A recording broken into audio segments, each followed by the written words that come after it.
You're listening to Bleed TV, the only podcast for today's best shows and movies, and I'm Cash. And I'm Larissa. And we are here to talk to you about Mr. Robot, Episode 8. Don't delete me? Don't delete me. Yes. Which was... Last week I wanted to say it was depressing. This week I wanted to say it was just sad. Yeah. Because there's a completely different emotion that it had me going on. I don't know about you. Thousands of people didn't die in this episode, but, my soul did a little bit. Yes, my soul was definitely... Can we add that to the counter? What are we at, 4,000 plus 2 souls? Is that what we're looking at? Yeah, pretty much. Alrighty. This was directed... I feel like this show is called Don't Delete Me because they don't want people to delete it off their DVR when we're taking into account everyone's opinion on this episode this week. Yes, this was the first time where I actually saw a lot of... I'm not going to say necessarily negative reviews, but a lot of people didn't like the episode. From what I was reading online. That's because it's filler. That doesn't mean it's a bad thing. It was good filler. We needed that character development to happen, but it was filler. Especially for a show like Mr. Robot that's so rapid fire and has 8 different storylines going on at once, and we have like I said, we have literally 5 things to talk about when we usually have, 15,000 things to talk about. Very true. I was looking through my notes and everything, and mostly everything I have is just, attention to detail, small little stuff. Yeah, it was a beautiful episode, and it was definitely good TV. Yes. It was such a change of pace from what we've done. And that makes sense. They just did so much shit. They need to catch their breath. And I guarantee you, while they were in production, they were like, hey, so we just did all this crazy stuff. Can we chill on this next one? Can we just, kind of save a little bit of money and just use our attention to detail and writing and advance this plot with just the story? It's like, if any of you watch Friends... there's an episode of Friends called The One Where No One's Ready, and it all takes place in Monica's apartment, and it's one of the most popular episodes, ever, but they only did it because they were like, we don't have enough money to have multiple sets. They told the writers, you have to come up with a story that only takes place in this room. Really? Yeah. Did not know that. Was it early in the series, or towards the end when everyone was making $1 million an episode? No, it was season 3. I think that was one of, the episodes that, launched it into superstardom. Well done, writers. But right? I would say the writers on this show do deserve an ample amount of credit because they stuffed a shit ton of Easter eggs and story building into this episode. Yeah, there were moments that were really on the nose, but giving... a character like Elliot, who's been through what he's been through, a reason to live in 45 minutes is no small feat. No. And how we get to this roundabout way is impressive. So let's just go ahead and start off with the opening, which is them at the movie theater. Oh, man, that was such a rough scene. If my dad pushed me out a window, I'd probably be pretty pissed, too. Well, hold on. There's a lot of talking going on, and I want, before you talk about this, what if, when Christian Slater, which, by the way, amazing job acting in this little sequence. I just love seeing the difference between, the real him and Mr. Robot. It's, not the same person. No. And that's part of where this theory comes in. Oh. What if he didn't push him out the window? Mr. Robot pushed him out the window. They are 2 completely different entities. And he is apologizing in this moment for lying about the cancer. And he thinks Elliot was trying to commit suicide. But Elliot thinks his dad pushed him out the window. And so that's why he won't forgive him. But doesn't Darlene talk about it? Don't they talk about it? Darlene wasn't in the room. She was downstairs still, remember? Because he was running up to get the camera. Yeah, but doesn't he, she agree with him that the dad pushed him out the window? She said, do you want to talk about it? He's like, no, I don't want to talk about Dad. He never talked about the incident. That's feasible. I wouldn't be surprised, but I also don't know. I guess a younger version of Mr. Robot, his alter ego, would be pretty violent. And there's a reason he doesn't mention the incident in the movie theater moment. Like, I mean, he would be like, no, I'm not going to forgive you for pushing me out a window or anything. Well, I mean, but at the same time, like, you know, it makes sense that the dad wouldn't mention it because he's probably ashamed. And if you give name to something, you're, like, fully taking responsibility for it, which is probably trying to distance himself from the act. But, and I mean, Elliot is a man of few words generally, regardless, so I don't know why him as a kid would be any different. But I do have to say, I enjoyed it when his dad goes through this whole diatribe, like, forgive me, I make mistakes, and blah, blah, blah, whatever. And he's just like, no. Like, and that no is the biggest fuck you ever. It's just like, no, get fucked, man. Like, no, you pushed me out a window. Like, yeah, like, no. Of course I'm never going to forgive you for something like that. My arm is broken and I'm in a sling. Yeah. And you're trying to make me put M&Ms into popcorn and the candies don't mix. I don't like that. Yeah. I don't like that. I don't believe the show. I don't think that's good. I'm never going to try it. I'm just going to stay here in camp. Just popcorn alone. Yeah, give me salt or butter, salt or whatever. The only segregation I believe in is with snacks. Yeah, don't put freaking chocolate into popcorn. It's disgusting. You're an evil person. Please don't do it. Like, ugh. And I mean, ugh. Yeah. But, okay. So then, you know, he leaves his dad to potentially die in the movie theater. And this could be the creation of well, I guess not the creation if Mr. Robot pushed him out, but this is where he grabs the jacket and everything. And where maybe he names him for the first time. Yeah, I mean, I have a really hard time believing that Elliot just walked away that coldly. Because Elliot, as we know him now, is compassionate to a fault, even when it's stupid. Yes. So I have a really hard time buying that scene. Like, yes, he's a child, and yes, he's angry, but that's still his dad. Yeah, like, I have a hard time believing that, and that people are going to let a little kid walk away from a parent. And take his jacket? Like, everyone's just like, whatever, I guess that's normal. Like, so, no, yeah, I did have a big problem with that, but for it to just go on, I like that Casper was sitting there. I don't know if it was air relevant or not, but it's interesting to see a Casper the Friendly Ghost, you know, with Mr. Robot and whatnot. I thought it played nicely. That movie was big shit. It was. I remember watching it. Me too. And, but then we sit down, you know, strap in, everything, enjoy the ride. And then the entire rest of the episode is shot like we're watching in a movie theater. It was widescreen. I know. Holy shit, fuck you. I hate that because you're wasting you're wasting perfectly good TV. Like, yeah, it looks great. Do you think there's any symbolism to it by any chance? I don't. I'm not going to give credence to the theory that none of it actually happened. Okay. I definitely think it all happened. I think it's just Sammy having fun with aesthetics. I like it. In all honesty, like, I don't see any way in which all of that stuff didn't happen. Because, like, you know, there was a point to which I would have believed that. Mm-hmm. But, like, especially later on once he talks to Angela, I'm like, no, that shit happened. Yes, but, like, here's my biggest problem why I think it didn't happen.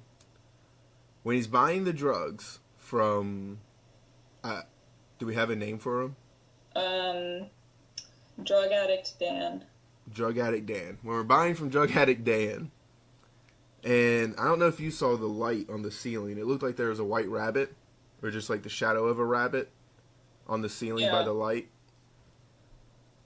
Rabbits are kind of imaginary world, almost in a way. Like, good hints that you're not necessarily in the real world, you know? I mean, Alice in Wonderland. Like, I mean, rabbits are a good thing, and you're chasing something, right? Yeah. He tells Elliot to take off his shirt for a wire. And he spins around. If you look at Elliot closely, he's got a pretty smooth body, right? Yeah. You know, almost like he wasn't just shot. Because there's no gunshot wound. Yeah, but he was shot in the stomach. You don't see his stomach. We see he's shirtless, spinning. We see his abs clearly. Yeah. He even says, "Turn around and spin," and we see his stomach. But I thought it just cut off like at the chest up. No, you see his entire upper torso, and there is not a single gunshot wound. Oh fuck. And so for a show that pays such close attention to detail... Oh, there's no way they would miss that. There's no way. And so something's off. I mean, the only thing that makes me think that something's off is that we did have some cheesy, happy score in the background. We didn't have a lot of our weird music choices that we usually have. We had a clock ticking in the background for like a third of the episode. Yeah, and it feels like there was a lot of joie de vivre coming out of, Elliot by the end there, and he's sort of like being positive and taking control, and we know when Elliot is positive and taking control, usually he's either in or close to a psychotic break. And so I don't know how to treat it. So like for the most part, I want to be with you like, yes, I think this episode happened, but also there's a lot of, like, how many coincidences are you allowed per episode in the writer's room? You're allowed to have one. One? There were more than one. There was a lot more than one in this episode. Yeah. And so, I don't know. There's definitely something iffy. The ice cream truck was also kind of a red flag for me. But also pretty hilarious. I did enjoy the ice cream scene. I mean, there were some shots. Some of my favorite shots this whole season were in this episode. And one of them was like the big bobbling ice cream. Yes. Yeah. And, well, the entire final scene was pretty much my favorite shot of... Well, no, not the final scene. The Angela and... Oh, my God. The dual scene where he's in red and she's in white and black. I paused it. I actually paused it and just, like, experienced it. I was like, this is fucking awesome. Yes, but we'll get to that. First, let's talk about, I guess, Darlene coming over and everything. We'll get her out of the way. Oh my God, that scene killed me. Knocking on the door. Well, did we wrap up the movie theater scene? Yeah. Yeah, I mean, he just goes into the theater. We have our fun little segue. Gotcha. Okay. Yeah. So we're watching the movie, we had the segue and everything. Darlene comes in, and just, my heart's already sunk. And she's just like, Angela's crippled, like, emotionally, I guess is the best way to put it. Angela is not great. Yeah, she's not a human being. She's sitting there, 404 error, please help. I'm no longer humaning. Yeah. And Elliot's good. I want her to. She deserves this. And I'm like, dude, no. Like, she does, but also she didn't know. Like at this point, it's like, you can't gain anything by letting her, sit indoors wanting to kill herself. Like, how are we supposed to feel about her, though? Like, I think that we're not supposed to really know, because the thing is that, Angela's a really complicated character, because just by definition of her appearance, we are told that we should like her. Yeah. She is pretty, she's successful, and she was sweet. Yes. So, traditionally, oh, perfect, you should love this person. But then she just does a lot of really dumb shit. Not even just dumb, terrible, but possibly brainwashed to do it. I mean, she's completely brainwashed. So, I am still interested to see how she comes out the other side of this thing. If she can. It's been 3 weeks. Yeah. And 3 weeks of not eating or taking care of yourself. Because even her hair. Her hair has finally... was... Excuse me. I noticed that immediately. As did I. I have been on... are those flyaways? I mean, her hair still looks better than most people's hair after all done up and everything, but there were weaknesses. I mean, her hair looks better than my hair will ever look. But in that moment, I was like, hey, it's not a sleek gold waterfall. Yeah, no hair envy this time. So, wait, we're jumping. Yes, we are. That scene is so good. But, the scene with Darlene, what's been really interesting to me is Darlene has been in charge, basically the adult, for 2 different crises. Yes. For 5-9 when Elliot left, and for this. So she didn't handle 5-9 very well because it was about her, and it was about people she didn't really care about. But this, like, I found that people that aren't very good at handling their own shit can be very good at handling everybody else's. Everybody else. Well, yeah, because they can just take on everybody's and they don't have to worry about their stuff. Yeah. And so that makes it a lot easier. I think that's what she's doing, especially because she felt like she had nothing before. Yeah. And now she has two people that need her. Well, and she got closer to Elliot, which, according to her, was the whole point of 5'9". Yeah. I mean, that scene with them, okay. Also, another of my favorite shots ever, ever, was the Fellini shot. Okay. So, those of you who don't know, Fellini is an Italian director who was very, very influential for early dramas in, like, the 50s and 60s. This episode was very inspired by his aesthetic. Mostly the scene with Elliot and Darlene. Darlene. So okay. Especially the shot where she's like in the foreground and he's walking towards her. Yeah, sure. And it's like a medium wide 2 shot over the shoulder. Mm-hmm. Oh my God, so gorgeous. Okay. Like just. Like, because her initial, like, knock away, then step away to the bed and everything, and then going down defeated to it, I was like, oh, my God. Like, it's so good. Like, I think she's just realizing that the people in her life not only are falling apart, but have a great potential to do harm to others. Yes. As we just found out, she already knew Elliot could, but now that Angela is responsible for thousands of deaths, it's like, am I safe anywhere? Well, yeah, and I mean, like, obviously she has, killed someone before. Yep. But and told somebody. Darlene does not want to hurt people. No. None of them want to hurt people. But she especially doesn't. Like, she doesn't really even believe in collateral damage. True. I will say, yeah, I will agree with you there.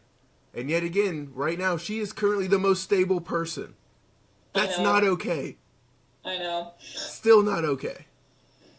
And, like, the first time, because I was able to watch this episode twice, the first time, I wasn't, like, that sad in this moment. The second time around, I was like, wow, these are definitely the biggest cries for helps in the world and everything, and this is immediately the saddest thing is he's knowingly about to talk about. He's going to go commit suicide, and he's giving false hope to Darlene right now. I know, I was just like, Elliot, you dickbag. Like, how dare you? Like, just like all of that comfort right there, and she's like, yeah, that sounds nice. I really want to do that. And then I was like, when he said, I do too, I was like, he really... I believed him, though. Yeah. It was because, like, I really believe he wanted to. It's just like, man, it sucks that I'm not going to be able to do this tomorrow. Because this does sound like a great time.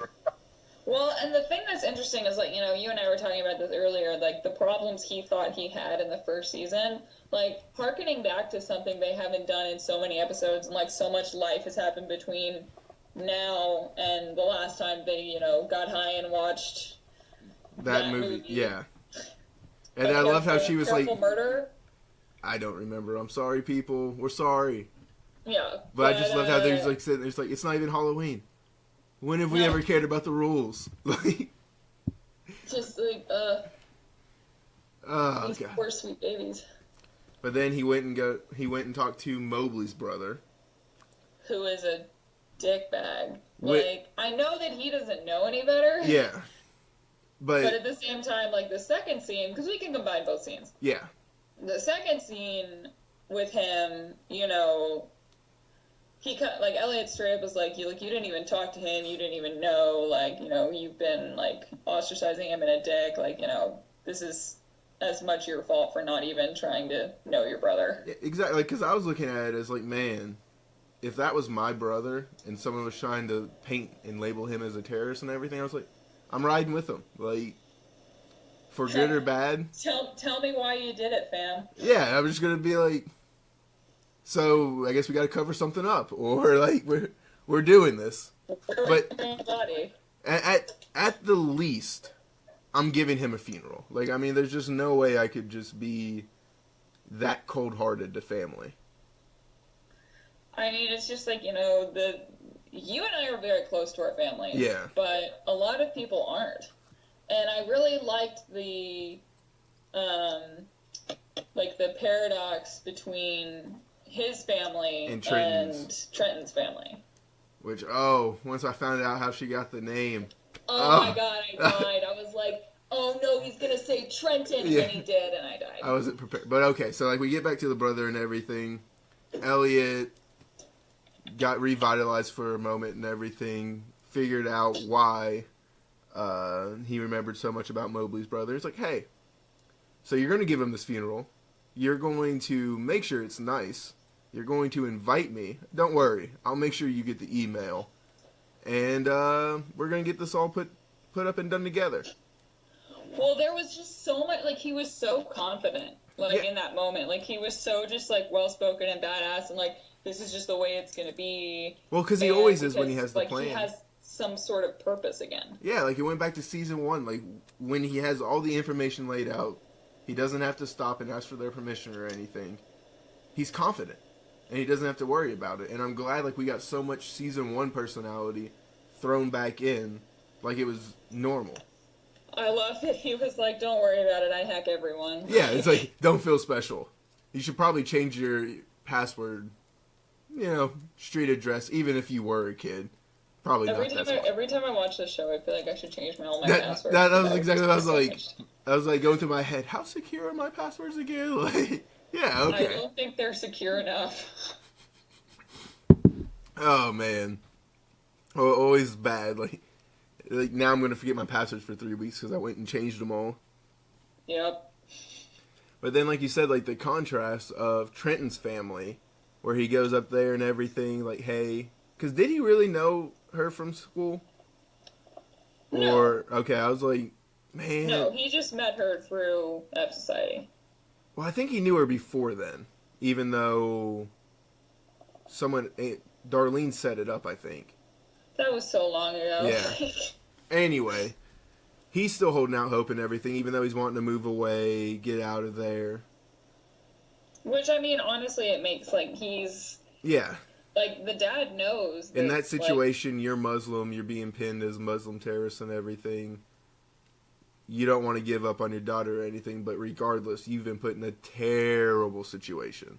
It's weird to me, though, that they then went to visit, like, an uncle 2 hours away and, like, left their kid. Super weird. We'll get to that in a second, though. Yeah. So, anyway, like, that scene went about how I expected, but it was nice that he was like, thank you for saying nice things about my daughter. And it was like, cool. Good job, Elliot. And then, we get on the train, Staten Island? Coney Island. Why I thought Staten, I don't know. Coney Island, sitting there. Good job reminiscing, just sitting there. Beautiful shot. Oh, we missed drug addict Dan. Well, I mean, I figured we pretty much talked about drug addict Dan for the most part. Was there something else in there you want to talk about? I mean, I just really liked that character. Like, just make a note of saying, like, really good, creepy side character. Alright, so was the third option with drug addict Dan just committing suicide? Yeah, it was either you're wearing a wire, you're trying to sell the product, or you're trying to die. So it takes that much crystal meth to kill you? No, it's morphine. So just like, because I couldn't imagine taking that much morphine. Well, no, like, it wouldn't take that much, but he would.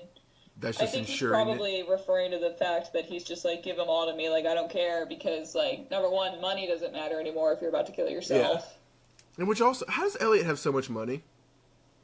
I mean, I feel like E Corp pays well. Yeah, but I mean, he couldn't have been working there that long. Well, he also, like, lives in a real shit apartment and is obviously friends with the landlord, as we had proven by the dog scene. Oh my god, the dog scene! When he's talking to the landlord, he's like, there's enough stuff for the day, and he's trying to give the guy all of her stuff because he knows he's gonna die, and he's like, oh, there's always that moment of doubt, and then fucking the dog is looking at him, and I was like... I'm sorry, I couldn't get over the purple eggplant emoji as the dog's chew toy. Just the instant... break the fourth wall. Is like, hey, here's a dick. Like, here's my dog likes to chew on. Yeah. Penis. Way to go, Sam Esmail, throwing that to the viewers, giving us all a good laugh in such terrible times. Yeah, this was not a funny episode. No, but there was like a lot of small funny moments. Yeah. So then we're at Coney Island, enjoying a beautiful shot and everything, and then this little kid comes and steals the show. He stole the show away from Rami Malek, even though he was acting phenomenally. I didn't. You didn't like him? Okay, he's a good child actor. He is. But he was just so annoying. Like, honestly, like, I would hate that kid. Yeah, because he was like an 8-year-old. It was perfect. I know. I don't have that strong maternal drive. I don't know. Like, when they're sitting there walking, and he was walking them back to the house, and he's like what? Like what? Then the last one, he's like, let's talk about something else. That was a genuine, like what? And Elliot's like, I don't know, whatever. Stop asking me. And I was like, but no, he was legitimately asking you, what do you want to talk about now, since you just denied him? I know. Like, oh my god. Like, I mean, I think the whole thing, like, I think the only thing that would... See, this is another thing that had me, like, have a problem with the beginning part, is he puts off what he's doing because he knows he can't just let a kid be alone in the world. Yes. Like, Elliot is so compassionate. Very. And him leaving his dad in that moment just doesn't seem real. No, it doesn't. Like, I think that's an alternative timeline, if anything. But, so, they get back to the door, the kid tells all of his lies. Or truths. No, because he had keys the whole time. Well, Elliot never asked him if he had keys. He just said the door was locked and everything. These are all lies of omission, granted. Yes. But not necessarily lies. I love that, like, this show is so topical, like, talking about The Martian, and I remember when everyone was like, oh, this is the day that he came back into the future, and everyone was really excited about that, so I like that they did that day. And so, think about that. The attack happened on May 9th. It is now October 21st. Yeah? It's been, like, not even 6 months. Oh, yeah, no, they're having a hard 2016. Like, we thought we had a hard 2016? Nah. Yeah, 2015. Oh, really? Yeah. Fuck. They're having a hard 2015. Yes, very. And, like, I like how everyone's wearing masks now. It took me forever to figure out why they were wearing masks, even though it was blatantly in front of us the entire freaking time. What? All the garbage. And all the smell and everything. Yeah, that garbage scene was weird. Well, we've seen them all throughout the season. I know, but the fact that they just, like, jumped up in a van and, like, dumped it in front of him and it just happened to have the jacket when we saw the jacket being thrown, like it was going to be thrown onto a fire? No, because when I watched it the second time, I made sure to pay attention to this. It's a different container. It's like a round, circular one. Like, kind of like a homeless person trash can fire. Yeah. But except it was pitch black in it. So like, I was thinking they were looking at like clothes and stuff, like those aren't going to burn well. We're just going to dump all those kinds of things on the side of the street. I mean, it's just, it's like really right in front It was of a super serendipitous moment. Like, I didn't like it, but hey. I didn't like it. I would have believed it more if he had been walking and just like found it. Instead of it just being dropped off right at the footstep of his apartment. Like, right fucking in front of it. Like, I thought it was, like, Dark Army taunting him. That's how, like, specific these random people were. I thought he was about to be kidnapped. So did I! Like, I mean, I was like, fuck, they're coming for it. What's happening? White van, no doubt. What? And then just slides open, pushes out, like, a mountain of stuff, and I was like, oh, there's a jacket. And he got a mirror back. Cool. Okay. Like... And so, like, they're at the movie theater and everything, and he's like, hey, oh my god, I've been waiting for this my entire life. He's like, what? So you wouldn't understand, and I was like, oh god, the feels, he's gonna kill himself for the day he's been waiting his entire life for. He literally says that. He's like, that's so weird that it's today. And yeah. it's like, oh. I'm like, you gotta be kidding me. Like, not right now. Like, But oh, God, Elliot. and so he's like, I mean, what's it about? And everybody has a different thing, each complicated, and then at the end it's like Sam Esmail coming in. It's like, no, guys, it's about one simple mistake can ruin the whole world. It's like, I know, it's like Sam Esmail was literally like, all right, all my fans are talking about time travel and alternative timelines. Let's just put them literally in the show for a second. Yeah, like this episode was very fourth wall. Yes, it was. Like, I felt like he was just writing right at us, and I was like, I don't know how I feel about this. I mean, it all felt very hyper realistic. Yes. And so, but that doesn't mean it didn't happen, because Elliot's world is hyper realistic. Yes. And we don't know how much of what he sees is real, but that doesn't necessarily mean what he's experiencing isn't actually happening. And he's just not the most reliable narrator. No. As he's come to tell us. No. Anywho, So, sitting there watching they're in the movie. You got Kid's it. not into it. He wants to watch The Martian. Which also, on that date, that was the correct Rotten Tomatoes score. Of course it was. Yeah. Looked it up. And, yeah. It's like really... Like, Rotten Tomatoes is deeply in love with Mr. Robot, so I wouldn't be surprised if Sammy called them up and they were like, hey, dudes, like, can I get this? And they'd be like, oh my god, yes. Yeah, and then, like, right after, Elliot's like, he just shits on the critics. He's like, nah, they usually have terrible opinions anyway. Even though the show, critically acclaimed. Come on. Rotten Tomatoes is good. Like, I rarely disagreed with them. And it loves Mr. Robot. And there's Elliot shitting on Mr. Robot for no reason. Just because they can. Like, yeah. Mr. Robot is so good, it can make fun of itself. But yeah. So, little kid runs out, leaves, and Elliot... We have this weird, fabulous, serendipitous, like, ice cream Jewish man. Yeah. Who happens... He's like an Orthodox Jew who happens to know where multiple mosques are. Next to playgrounds. Have friends in both. And apparently, ice cream is still in hot demand in the middle of... that ice cream truck was retro as hell. Yeah. And it's October. So it should be pretty freaking cold. I don't know. Like, in New York... But I got that shot. Yeah. Like, currency, kind of at a premium. Some people can't afford to burn their own trash, but, you know, ice cream man's a thriving. This episode felt like the first time the show has had fun with itself in a long time. Ever since because they've been so plot-driven for so long that this is like the first episode where they were just like, let's just do this. Like, because they used to do that all the time. It reminds me of the one episode where Mr. Robot was the cop and everything, and they were driving. It was like... Oh, the weird, like...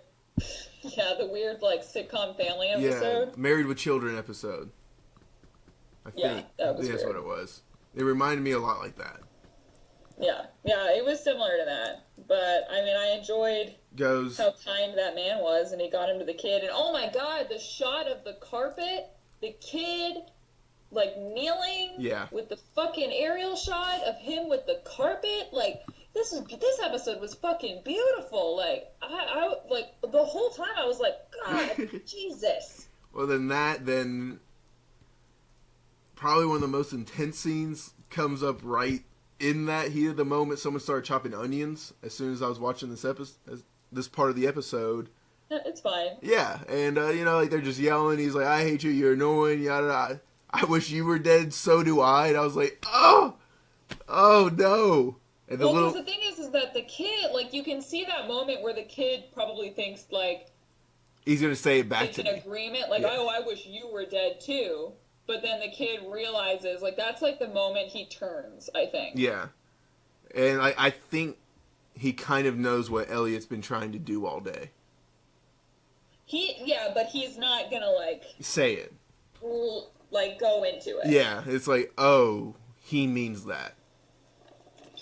And then, I mean, I thought that kid was too old to tell a stranger randomly, like, I wish you were dead, because the thing is that, like, that's something you would say to, like, a sibling, or, like, you know, someone that you get really angry at. Yeah. But at the same time, he did just go through a trauma, and someone did just die. so it's probably fresh on his mind. So it's like I can buy it, and I also can't. And then 71 buildings just blew up and thousands of people died, and you're being... Yeah, I mean, I know why they did it. They did it for that line, for that moment. It just felt like a hair... Okay. Unbelievable. I'm not mad at it. Yeah. Because I loved that moment when he was like, I wish you were dead, so do I. Like, that was worth it. But I was sitting there like, ooh, the screenwriter really wanted that to happen. So like, I could tell. It hit you like 90% instead of like the full 100. Yeah. Like, I was like, oh, but I wasn't like, like, okay. That's fair. And but then, the acting was very, like, I really liked Rami Malek in this episode because he actually had range. I don't know if he was necessarily, like, at points it didn't feel like he was acting. Like, he was just, he didn't have to do a lot of talking this episode. I mean, he probably wasn't acting when he was hanging out with the kid, because when you're hanging out with a child actor and they're just being a child, like, you just go into that mode. That makes sense. So, and I mean... Because I thought they had great chemistry. Yeah, I mean, I really liked that part. He gets him back home. The kid unlocks the fucking door. Immediately. Just goes straight up to the door, unlocks it, and he's just like... I love that Elliot doesn't even get mad. He's just like, you had the keys the whole time, and the kid is like, yeah. Like, he doesn't, like, it's not even a thing. He's like, hey, thanks for taking me to the movie and everything. He's like, hey, can I see you again? And I was like, like, that was the moment where I was like, oh god. Yeah. Fuck. And Elliot's like... He's gonna lie to him like he lied to Darlene. No, he actually told the truth. And he's like, yeah. I'll go take you to see The Martian. He's like, oh, you'll love it. Matt Damon's exceptional. I had two thoughts. A, Matt Damon is pretty exceptional. Like, I mean, he is one of the top actors. Yeah. And B, I feel like you've already seen this freaking movie. I feel like you're saying that as he's great in the movie. You're gonna love it. I mean, I don't think that was the intent, but I can see how it would go that way. And this kid's just been lying with omission the entire episode, so... I think he just wants to hang out with someone who's not sad. Yes. And as all kids should be able to. Like, he's kind of close to his sister without, necessarily... Oh, were we recording when we talked about Trenton? I don't know. Potentially. Okay, if we said this at the beginning, I'm sorry, but when he was like, where were you born? Well, no, it didn't just start with that, because it's like, hey, did you know I can be president? You know? I love that. Like, that was so good, because the thing is, like, that kid's never going to be president. No, but he can be. Like, I mean, he's right. Nothing can stop him, legally, Yeah, like, he can technically be president. He's like, my sister couldn't, my parents can't, like, can you, like... And he's like, no. He's like, well, weren't you born here? Well, yeah, I was born in whatever, New Jersey. Oh, me too. Like, what part? And then, I'll give it to you. Trenton, and I was just like...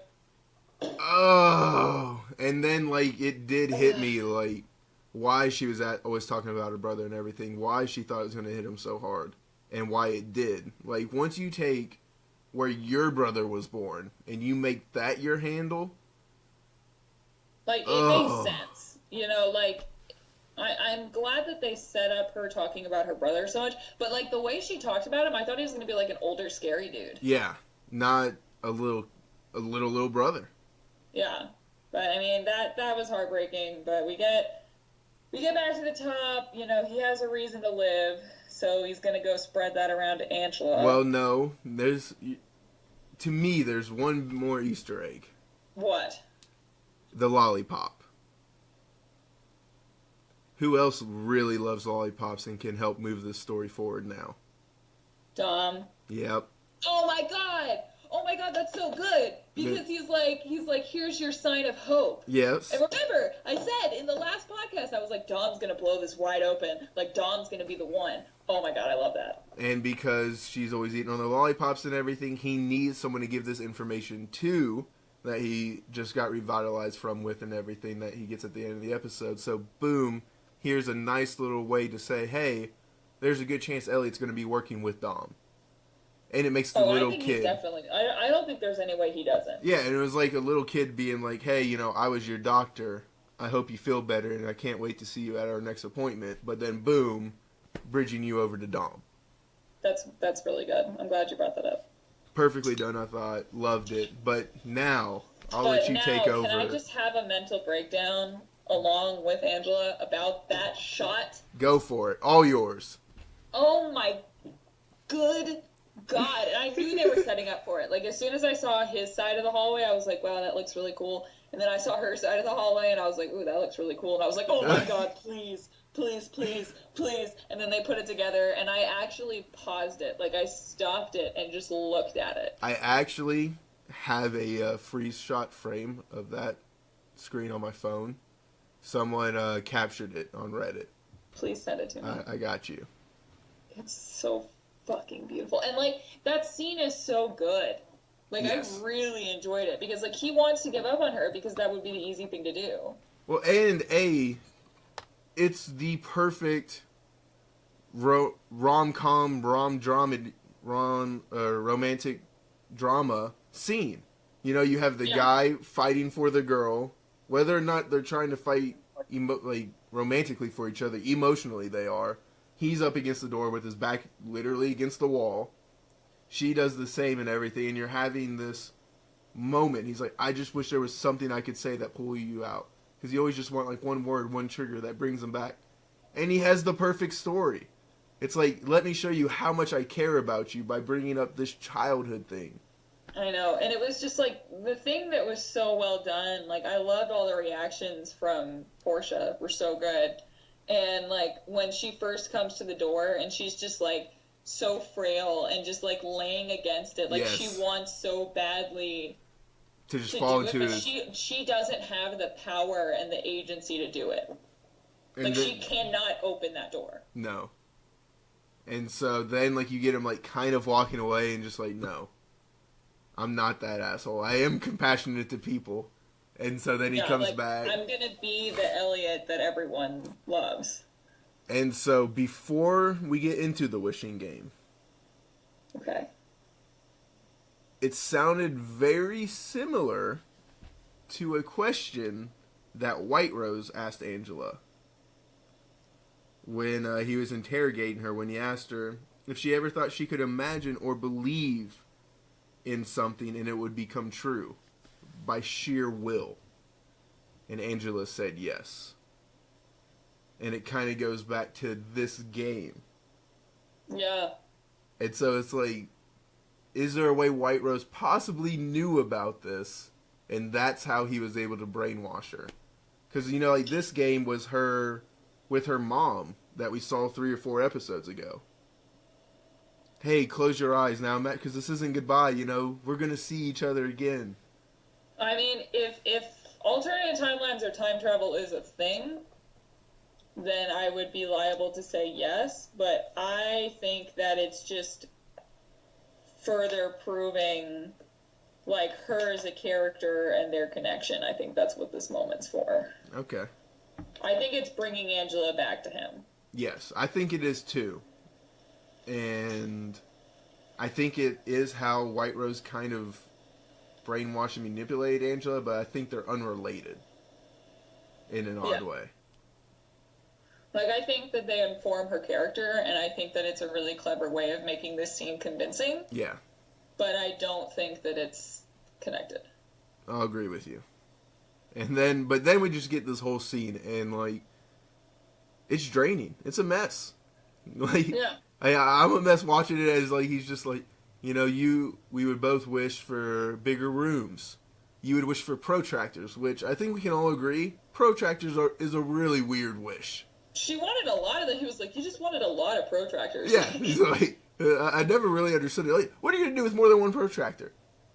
Wait, have a friend for your other protractor. Yeah, it was like, hey, I got you for the 3 times we're going to need to measure angles. I'm your person. It. And then he was like, I'd probably wish for a computer. Like, he didn't remember per se his stuff, but he remembered everything for her. Of course he did, because he was in love with her. Like, you know. But still, and like, that's what I'm saying. Like, that's what made it so convincing for her and everything. Well, it was just so good. Like, it was so well written. It was so well acted. Like we get zoom-ins of her just like that ugly cry where she's like arching her back and everything, and no noise is coming out, but you're crying. Well, and when she was finally like, you know, he had that perfect moment where he was like, all right, fill in the blank. Mm-hmm. And she did. And I mean, I wouldn't be surprised if they just sat in silence for a while and then he left because, like, he knew that was enough for today. Yeah. So that probably was a multi-shot day. Yeah. God, could you imagine having to be like, oh yeah, this scene again. Oh. Excuse me while I go sit in a room and want to die for a while. Oh, I would have no interest in filming that. Mm-mm.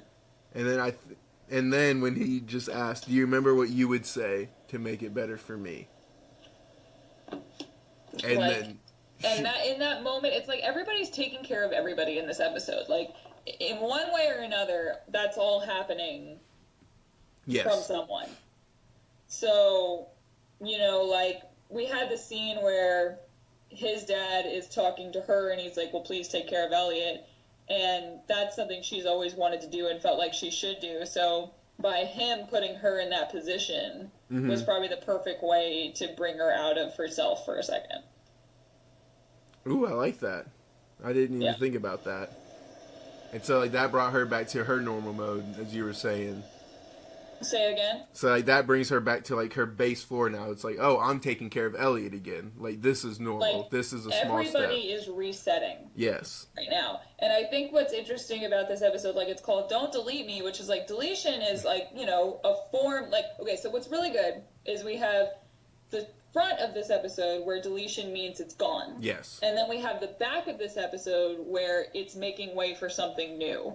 Because we have the last scene where he gets the email from Trenton where it says, I may have a way to undo the hack. So deleting things and resetting things isn't necessarily bad. And this episode was a palate cleanser. This was a reset episode for the season, for the characters, so that they can come back together and fix shit. Okay. And then, like, the last two things, like, to go to that email. One, just their attention to detail. Apparently Proton had a massive graphical update in, like, 2016 or 17. They used the 2015 version because, of course they did. Because of course they did. And Proton also, this is the email service created by CERN. Do you know what CERN also created? What? A particle accelerator in Sweden. Could be happenstance because there are other... It's not. That's what I said. It's the Hadron Proton Accelerator. There are other companies that create encrypted emails and everything. That just happens to be one of the best ones. Nope. You know, I thought you would like knowing that CERN is the same people that created this emailing address. I am very happy. Okay. I love being right. And I'm one step closer to being right. Maybe. Potentially. If you could see the faces being thrown at me right now, everybody. But okay. And then the last thing was, I was able to get like a screenshot of the email that she sent him. I knew that you would. Like, I was going to look up one, and I was like, nah, he'll tell me. And pretty much what it's saying is Romero, our guy who had gotten out of prison and everything. Yeah. And ended up getting shot at his mom's house or grandmother's house. Yeah, his mom's house. His mom's house. That character set up a keystroke. Hold on, let me try to find the correct thing that he put on there. Installed keyloggers on all the computers at the arcade. And so, like, essentially what that is it captures, I believe, all your keystrokes. And all of that encrypted data was in the hands of the MPD, and she was talking about how she might have intercepted it before it went to the FBI. Or it could all still be with the FBI. Which could be a big part of Dawn re-entering the scene and, like, maybe helping Elliot to undo everything. Because she has all the files and everything. He has the keys for them to be able to do it, so he can get immunity per chance. Just continuing with the great plot devices. Like, God, this show is just so much better than all other shows. Like, so much happened. Like, even which people wanted to call it a filler, fine. I didn't want to label it that just because so much really did happen, I thought. Even though it all revolved around one little circle. Yeah. We still somehow moved forward better than most shows. Yep. Like, even though, like I said, it's still filler. Yeah. But it is important, useful, necessary, good filler. And I'll take filler that. Episodes are not intrinsically bad. Like, not every filler episode is Dragon Ball Z, you know? Whoa! Don't hate on Dragon Ball Z like that. Okay, it takes 36 episodes for someone to drop a spirit bomb. Like, it takes a long time to get all of the people's energy. All right. It was more like 37. Like, actually. Yes. I remember waiting months for, like, that Frieza fight legitimately took 2 school years. Yeah, he's like, it gets a lot of and like people going blonde and like.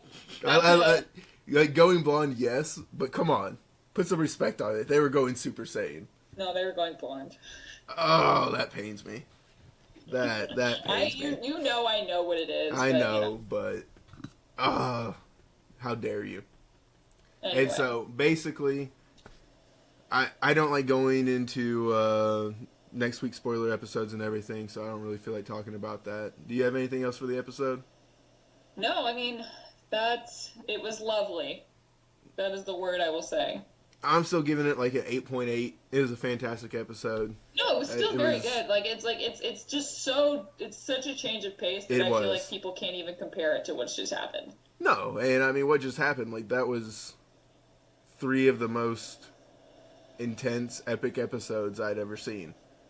So, you know. Yeah. We just followed it up with, I don't know what, a very sad... Beautiful filler.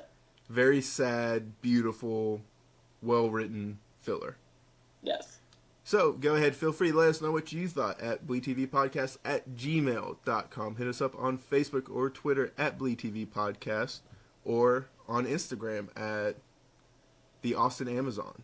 Oh, yeah, I am. There we go. e.austin.amazon. That's me. There we go. If you want to look at pictures of my cat, she's got you on lock.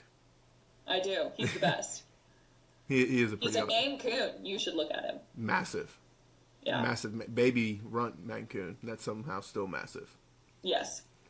Or you can find us on Spotify, Bleed TV Podcast, Podbean, anywhere. We should be there. Feel free. Leave us a like and a comment. Until next week, I'm Cash. And I'm Larissa. Have a great night.